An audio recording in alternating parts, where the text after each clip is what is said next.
امروز 15 شهریوره و من میخوام به این 3 لیوان تا 1 ماه به اولی از سمت چپ یعنی این محبت کنم، بی تفاوت بذارمش و متاسفانه میخوام بهش حرف بد بزنم. ببینیم که بعد از 1 ماه اون آزمایشی که آقای ژاپنی انجام داده بود واقعیتاً چگونه تجربهش من خواهم کرد. و مرسی، بریم ببینیم تا 1 ماه آینده چه خواهد شد. دوستت دارم، عاشقتم، ممنون که هستی عزیزم.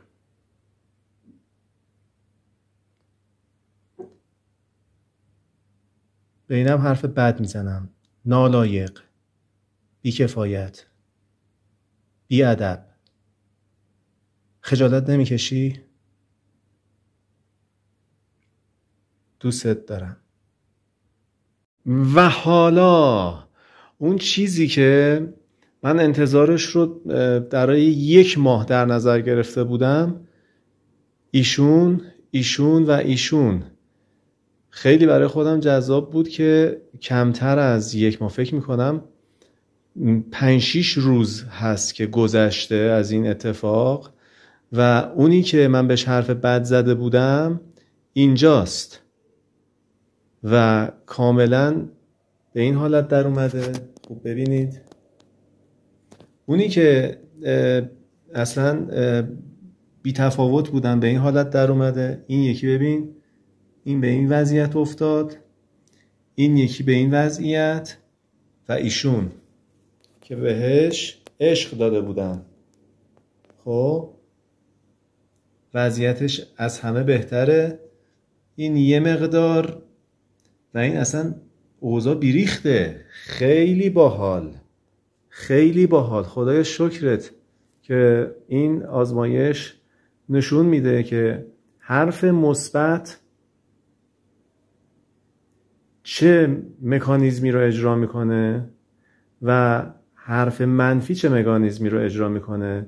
و این خواب و خیال و رویا نیست، این یک سیستمه که امروزه ما به عنوان حال خوب میشناسیمش و یه عده میگن خب این که نشد نون و آب. علم چیه؟ آن چیزی که از علم بخوام براتون بگم بسیار مفصله. در فیزیک کوانتوم آنچه را که شما دارید میبینید کاملا به صورت علمی و مفصل اثبات میشه و اثباتش هم به گونه‌ای هست که در انتها میرسیم به جایی که هرچه بیشتر بفهمیم کمتر گویی از این بارش دانشی در وجود ما هست. خیلی پیچیده است و من فقط رفرنس میدم که خودتون برید دنبال فیزیک کوانتوم و میدانهای الکترونی داستانشون چیه. خیلی دوستتون دارم، مرسی. حالا ممکنه بگی آقای موحد، دونه برنج چه ربطی داره به موسیقی؟ دوستان عزیزم، اینی که توی پیج آموزش موسیقی من این رو پخش کردم، به اهمیت موسیقی میخواییم بپردازیم که چقدر مؤثر هست بر آنچه که احساس میشود. دونه برنج از نظر ما شعوری نداره، اما دیدیم که شعور داشت. موسیقی میاد و همانند کلام ما عمل میکنه و فرایندی رو که شما در هنگام گوش دادن یک موسیقی در وجودتون به وجود میاد، هورمون‌ها رو تنظیم میکنه، بالا پایین میکنه، شاید به هم بریزه، بستگی داره چی گوش میدی. دقیقاً همون تأثیری که روی دونه های برنج توی آب ایجاد شد، آب اون اثر رو بیشتر میکنه. مولکول های آب به جهت نوع ماده‌ای که در واقع جامد نیست خیلی سریعتر اون اثرگذاری رو ایجاد میکنه و ما با استفاده از دونه برنج، اینو یه آقای ژاپنی انجام داد، من انجام نداده بودم حقیقت. خب و اون میدان انرژی که ایجاد میشه در واقع یک میدان الکترونی هست. من خیلی از اینجور کلیپ‌ها دیده بودیم، ولی وقتی که خودم اینو آزمایش کردم و تو اون کلیپ میگفت یه آقای ژاپنی توی 1 ماه این کار رو انجام داد، ولی من توی از تقریبا 4-5 روز این اتفاق رخ داد که برای خودم یک بار اثبات کننده دیگه بود و تصمیم گرفتم اینو توی فضای مجازی هم به اشتراک بذارم و یادآوری باشه که باز برای خودم که این اتفاق میفته. و اینکه دوستان ما چه موسیقی گوش میدیم، مدل موسیقی خیلی تاثیر داره. چه حسی موسیقی در ما ایجاد میکنه. تقریبا 1/3 بدن ما 2/3 بدن ما رو آب داره تشکیل میده، حدود 70%. و این یعنی اینکه احساسات با توجه به اون موجودیت بدن ما که مایعات هست خیلی زودتر میتونه بر ما اثر بذاره. محیط‌های منفی واقعیت داره، محیط‌های مثبت اثرشون واقعیت داره. پس ببینیم چی داریم میخوریم، چه غذایی داریم میخوریم. غذا فقط اون چیزی نیست که از دهن ما بخواد داخل بره. غذایی که برای وجود ماست بخش از طریق شنیداره. شما یه جایی بشینید فقط حرف بد به شما بزن، حالت بد میشه، بعد دردها و مرضها میاد سراغ آدم.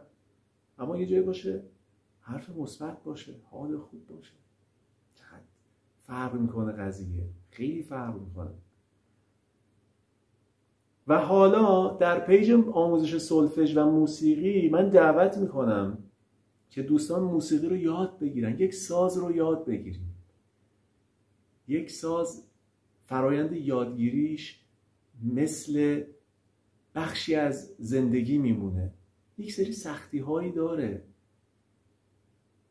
اما وقتی که میشنوی نوای خوش اون ساز رو و وجودت با تنین سازت یکی میشه، اونجاست که به خودت یه ایوالله میگی و بخش کوچیکی از آنچه که در زندگی منجر به اقدامات بزرگ میشه رو در این فرایند یادگیری ساز میتونیم بفهمیم و درکش بکنیم. و اما فیزیک کوانتوم دوستان، من یک سری مباحثی رو توی همین یوتیوب نگاه میکردم از استاد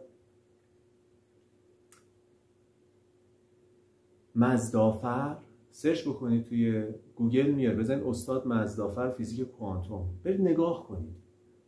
مباحث فوق‌العاده سنگین ولی شیرین که آنچه رو که ما میگیم احساس خوب مساویه با اتفاق خوب، که بعضی ممکنه میگن آقای موحد اینا یه شعاره. خب درسته شعاره. چرا؟ چون علمش منتشر نشده.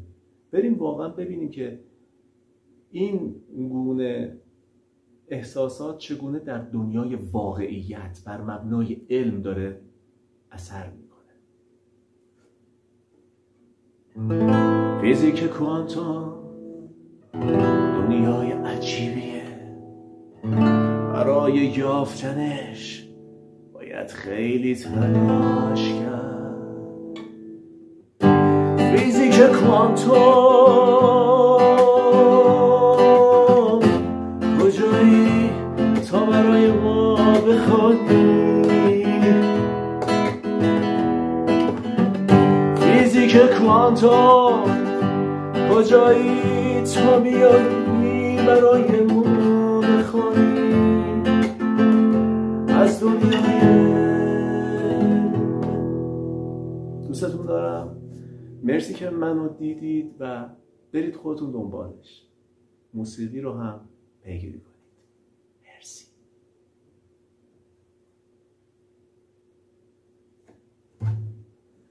فیزیک کوانتوم